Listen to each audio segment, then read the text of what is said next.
আছে এহরাম কিতা আছে বা আমরা হোটেলটা কিরকম ও সম্বন্ধে আমরা কিছুদিন আগে গেছিলাম আমরা অ্যাসিস্ট্যান্ট আন্ডারে আলহামদুলিল্লাহ তখন আশা করলাম এর থেকে আমরা বেশি ফেসিলিটি পাইছি। আমরা সালে ভাই আসলা লগে আর আমরা জিয়া ভাই জিয়া চৌধুরী তাই অনেক হেল্প করছেন আমরা দেখুন আমরা মানুষের মাঝে কিছু ভুল ধারণা আছে। মানুষ মনে করেন যদি আমরা এই উমরাত যাইতে হজ ফরজ দিব, আসলে শরীয়তে এরকম কিছু নাই। কেউ যদি উমরাত যাইতে হজ ফরজ হইতো নাই, কিন্তু আমরা হজ যদি আমরা ফরজ হইয়া থাকে আমরা উমরাত যদি যাই হজ এগুলো আমরা আদায় হইতো না। আমরা উমরা আলাদা, এগুলো নফল জিনিস, সওয়াবের জিনিস, যেগুলো হজ্জে আসগর হওয়া হয়েছে আর হজ্জে আকবর হওয়া হয়েছে, যেগুলো হজ আমরা মনে করি যেমন অত বালা জিনিস, অত বালা হাম, কিন্তু আমরা সেও মনে হয় উমরাত গেলে হজ পড়ে যাই দিব। আসলে এরকম কিছু নাই। উমরাত আমরা যাইতে পারবো যে কোনো সময় আমরা উমরাত যেতে পারবো। নবী করিম সাল্লাল্লাহু আলাইহি ওয়াসাল্লাম উমরার বেজান ফজিলত নবী করিম সাল্লাল্লাহু আলাইহি ওয়াসাল্লাম বর্ণনা করছেন।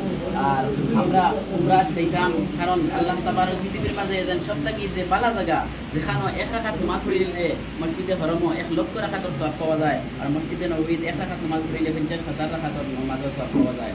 আর আমরা যে হোটেলও আসলাম আলহামদুলিল্লাহ, আপনারা যারা গেছেন চিনবা দাল্লা জিয়ার হোটেলও আমরা সালাবাই দিন দিছিলাম। এখান থেকে হরম শরীফ থেকে বাড়ি গেলে আমরা মাত্র 5 মিনিট লাগতো।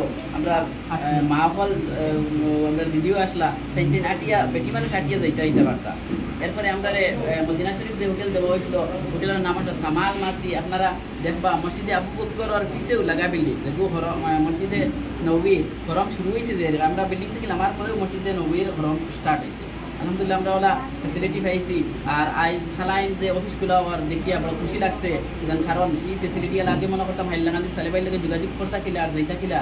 এখন খালাইন আমরা যে কোনো সময় দাঁড়ো আছে আমরা যোগাযোগ করতে পারবো, সন্তান আমরা যাইতাম পারবো। আশা করি মানুষের বহুত ফেসিলিটি বহুত সুবিধা হইব। আর আমি দীর্ঘ না করিলে অনাশেষ করি আর